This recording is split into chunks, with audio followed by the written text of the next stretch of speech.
বলো। আপনি কি করছেন বলুন তো? কেন, আমি কি করলাম? 1200 টাকা অ্যাকাউন্টে পাঠিয়েছে।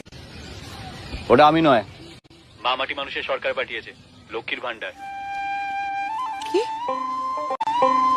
সরকার টাকা দেয়?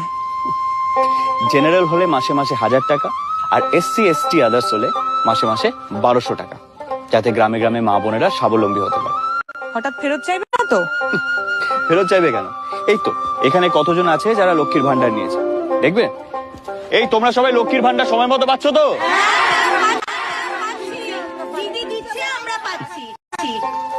শুনলে, আমি শুধু তোমার আধার কার্ড আর ব্যাংক ডিটেলস দিয়ে প্রসেস করে দিয়েছিলাম। একটা কথা মনে রাখবে, রাখে সরকার তো মারে কে। যাও গিয়ে বীজ কেনো।